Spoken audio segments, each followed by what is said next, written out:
जिंदगी में एक वक्त ऐसा आता है जब हम सब कुछ छोड़कर बस एक ही चीज चाहते हैं, सुकून। लेकिन ये सुकून आता कहाँ से है? हम सोचते हैं कि करियर, पैसा या रिश्ते ठीक हो जाएं तो चैन मिलेगा। पर क्या आपने कभी महसूस किया है कि असली बेचैनी तो हमारे अपने ही कमरे, अलमारी और दिमाग में बिखरी हुई चीजों से आती है? हर दिन वही कपड़े ढूंढना, फालतू सामान से भरी अलमारी, पुराने कागज और वो ढेर सारी चीजें जो कभी काम आ सकती हैं। ये सिर्फ सामान नहीं है, ये आपकी मानसिक ऊर्जा, मेंटल एनर्जी चूस रही हैं। दिल्ली की राधा ने अपने घर को साफ करने की बहुत कोशिश की, लेकिन सब फिर बिखर जाता। फिर उन्होंने मारी कोंडो की एक लाइन सुनी, केवल वही चीजें अपने पास रखो जो तुम्हारे दिल को खुशी दें। इस एक विचार ने उनका जीवन बदल दिया। स्वागत है मोटिवेशन सागा पर। आज हम सुनेंगे मारी कोंडो की best seller the life changing magic of tidying up. चलिए जीवन को सुलझाने की शुरुआत करते हैं। 1. हमें सलीके से जीना कभी सिखाया क्यों नहीं गया? मारी कोंडो कहती हैं, सफाई सिर्फ चीजों को हटाना नहीं, बल्कि जीवन को नई दिशा देना है। स्कूल में हमें गणित और इतिहास तो सिखाया गया, लेकिन ये कभी नहीं बताया गया कि अपने सामान को कैसे संभालना है। हम चीजें इकट्ठी करते जाते हैं और पता ही नहीं चलता कब वो बोझ बन जाती हैं। जयपुर की संगीता जी के पास साड़ियों और पुराने गिफ्ट्स का भंडार था। हर त्योहार पर वो सफाई करती, लेकिन घर फिर गंदा हो जाता। मारी कोंडो की अप्रोच से उन्होंने हर चीज हाथ में ली और खुद से पूछा, क्या ये मुझे खुशी देती है? ज्यादातर लोग सामान गिल्ट की वजह से नहीं फेंकते, महंगा था या किसी ने गिफ्ट दिया था। लेकिन याद रखिए, जो चीज खुशी नहीं देती उसे पकड़ कर रखना खुद को पीछे बांधना है। सफाई का मकसद है अपने लिए वो जिंदगी चुनना जो आप जीना चाहते हैं। 2. सफाई टुकड़ों में नहीं, एक बार में पूरी करें। मारी कोंडो का पहला बड़ा सिद्धांत है, सफाई एक उत्सव की तरह होनी चाहिए। रोज थोड़ा थोड़ा साफ करने से कभी स्थायी बदलाव नहीं आता। इसे एक ही बार में एक प्रोजेक्ट की तरह खत्म करें। लुधियाना के प्रतीक हर रविवार थोड़ी सफाई करते थे, लेकिन महीनों तक कुछ नहीं बदला। फिर उन्होंने एक पूरा वीकेंड निकाला और घर को एक साथ छांटना शुरू किया। नतीजा, 3 दिन में उनका घर और सोच दोनों बदल गए। मारी कोंडो इसे स्पार्क ट्रांसफॉर्मेशन कहती हैं। जब आप एक साथ सब कुछ साफ करते हैं तो आपको अपने सामान की असलियत दिखती है। ये रोज का काम नहीं, ये एक बार का बदलाव है जो आपकी ऊर्जा को रीसेट कर देता है। 3. जगह के हिसाब से नहीं, श्रेणी या कैटेगरी के हिसाब से सफाई करें। हम अक्सर गलती करते हैं, आज बेडरूम कल किचन। मारी कोंडो कहती हैं, सही तरीका है कैटेगरी वाइज सफाई करना। क्रम ये रखें, कपड़े, किताबें, कागज, कोमोनो, छोटी चीजें, भावनात्मक चीजें। कोलकाता की दीपाली ने जब पूरे घर के कपड़े, अलमारी, सूटकेस, कार से निकालकर एक जगह ढेर लगाए तो उन्हें पता चला कि उनके पास 74 कुर्तियां थीं। जब आप श्रेणी के हिसाब से चीजें इकट्ठी करते हैं, तब आपको अपनी खरीदने की आदतों, बाइंग पैटर्न्स का पता चलता है। ये तरीका दिमाग को क्लैरिटी देता है। 4. चीजों को छूकर महसूस करो, क्या ये खुशी देती है? मारी कोंडो का सबसे बड़ा मंत्र, keep only what sparks Joy. सिर्फ वही रखो जो दिल में उमंग जगाए।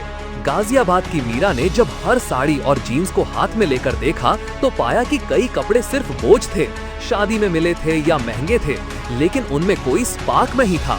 उन्होंने उन कपड़ों को धन्यवाद कहकर विदा किया। जब आप किसी चीज को छूते हैं तो शरीर प्रतिक्रिया देता है, सुकून या भारीपन। जो चीज खुशी ना दे वो सिर्फ जगह घेर रही है। ये सिर्फ सफाई नहीं, खुद से जुड़ने का सफर है। 6. अपने सामान का सम्मान करना सीखो। मारी कोंडो हर निर्जीव चीज को भी जीवित मानती हैं। अगर हम चीजों को सम्मान दें तो वे हमें सुकून देती हैं। पुणे की तन्वी अपनी किताबें और बैग्स ठोंस कर रखती थीं। मारी कोंडो से प्रेरित होकर उन्होंने अपनी चीजों को थैंक यू कहना शुरू किया। आज मेरा साथ देने के लिए शुक्रिया। धीरे धीरे उनका सामान के साथ रिश्ता बदल गया और मन शांत रहने लगा। याद रखिए, आपके कपड़े भी थकते हैं, उन्हें भी ब्रीदिंग स्पेस चाहिए। 6. कैसे छांटे कपड़े, जादुई तरीका। सफाई की शुरुआत कपड़ों से करें, क्योंकि ये सबसे आसान है। सारे कपड़े एक जगह ढेर करें और एक एक करके फैसला लें। भोपाल के निखिल को सुबह कपड़े चुनने में 20 मिनट लगते थे। सफाई के बाद उन्हें समझ आया कि वो अपने 70% कपड़े तो पहनते ही नहीं थे। जब उन्होंने सिर्फ पसंदीदा कपड़े रखे तो उनकी सुबह आसान हो गई। मारी कोंडो की खास सलाह, कपड़ों को एक के ऊपर एक रखने के बजाय खड़ा करके अपराइट रखें। इससे सब दिखता है और कपड़े दबते नहीं। अपनी अलमारी को ऐसे सजाएं जैसे आप अपनी खुशियों को सजा रहे हों। 7. किताबों से रिश्ता, ज्ञान नहीं भावनाएं चुनें। किताबें सिर्फ जानकारी नहीं, वो ऊर्जा हैं। दिल्ली के रोहित के पास 400 किताबें थीं, काफी अधूरी। जब उन्होंने छांटना शुरू किया तो पाया कि अधूरी किताबें सिर्फ गिल्ट दे रही थीं। मैंने इसे अब तक क्यों नहीं पढ़ा। मारी कोंडो कहती हैं, वही किताबें रखो जो आज के आपके लिए मायने रखती हैं। जो किताब एक बार पढ़ी और अब कोने में पड़ी है, उसे धन्यवाद कहकर छोड़ दें। किताबों को आजाद करें ताकि नई ताज़ी जानकारी आपके जीवन में आ सके। चैप्टर 8, कागज वो बोझ जो नजर नहीं आता। मारी कोंडो का नियम सख्त है, कागजों को पूरी तरह हटा दें। हम रसीदें, मैनुअल और पुराने बिल जमा करते रहते हैं। नोएडा की उर्वशी ने जब सफाई की तो 12 साल पुराने बिजली के बिल मिले। सिर्फ 3 तरह के कागज रखें, जो अभी काम के हैं, करंट यूज, जो थोड़े समय के लिए चाहिए, शॉर्ट टर्म, और जो हमेशा चाहिए, जैसे प्रॉपर्टी के पेपर्स। बाकी सब रिसाइकल करें। कागज चाहे कितने भी सलीके से रखे हों, वो दिमाग पर एक अदृश्य बोझ डालते हैं। 9. कोमोनो, छोटी चीजें बड़ा बोझ। कोमोनो यानी मिसलेनियस सामान, बटन, सिक्के, चार्जर, पेन, रबर बैंड, ये पूरे घर में बिखर कर सबसे ज्यादा मेंटल क्लटर बनाते हैं। सूरत की भावना के किचन में 32 ऐसे डब्बे थे जिनके ढक्कन नहीं थे। मारी कोंडो कहती हैं, छोटी चीजों को भी कैटेगराइज करें। टूटी हुई, बिना काम की और बार बार अनदेखी की गई चीजों को विदा करें। घर का हर आइटम या तो आपका साथ दे रहा है या आपकी ऊर्जा सोख रहा है। 10. भावनात्मक चीजें, यादें दिल में रखो, सामान में नहीं। ये सबसे मुश्किल हिस्सा है, इसलिए इसे अंत में करें। पुराने पत्र, गिफ्ट्स, फोटो, इनमें हमारा दिल अटक जाता है। कोची के अरुण के पास उनकी माँ की ढेरों पुरानी चीजें थीं। उन्हें हटाना मुश्किल था, लेकिन वो चीजें उन्हें आगे नहीं बढ़ने दे रही थीं। उन्होंने हर चीज को हाथ में लिया, माँ की यादों को धन्यवाद कहा और उन्हें विदा किया। मारी कोंडो कहती हैं, यादों को भूलना नहीं है, लेकिन बीते कल का बोझ आज की शांति छीन लेता है। वही रखें जो खुशी दें, गिल्ट नहीं। 11. चीजें नहीं, फैसले थकाते हैं। थकावट काम से नहीं, अनिर्णय, इनडिसीजन से आती है। आज क्या पहनूं, ये कहाँ रखूं, ये छोटे छोटे सवाल दिमाग को थका देते हैं। Decision fatigue. अलवर के संजय जी ने जब अपने कपड़े 30% कर दिए तो उनका दिमाग हल्का हो गया। कम चीजें मतलब कम फैसले, और कम फैसले मतलब ज्यादा एनर्जी और फोकस। साफ घर असल में एक क्लियर माइंड की शुरुआत है। 12. सफाई का असर रिश्तों पर। जब घर में हल्कापन आता है तो रिश्तों में भी मिठास आती है। बैंगलोर की शालिनी ने सफाई के दौरान अपने पति के पुराने कपड़ों को जब सम्मान से देखा तो उनकी चिढ़ खत्म हो गई। मारी कोंडो कहती हैं, जब हम अपने आसपास की चीजों की कद्र करते हैं तो हम अपने परिवार को भी बिना जजमेंट के प्यार करना सीखते हैं। सफाई नजरों और भावनाओं को भी साफ करती है। 13. आत्मविश्वास बढ़ता है। सफाई आपको निर्णय लेना, डिसीजन मेकिंग सिखाती है। जब आप हजारों बार ये तय करते हैं कि क्या रखना है और क्या फेंकना है, तो आपका आत्मविश्वास बढ़ता है। जयपुर की गरिमा, जो पहले फैसलों में उलझी रहती थीं, अब जीवन के बड़े फैसले भी तुरंत और स्पष्टता से लेने लगीं। मारी कोंडो इसे सेल्फ ट्रस्ट थ्रू टाइडिंग कहती हैं। ये आपकी अंतरात्मा, इंट्यूशन को जगाने का अभ्यास है। 14. हर चीज की अपनी जगह हो। सफाई बरकरार रखने का गोल्डन रूल, हर चीज का एक घर होना चाहिए। नासिक के समीर के घर में चाबियां और रिमोट कभी नहीं मिलते थे। उन्होंने हर चीज की एक जगह फिक्स कर दी।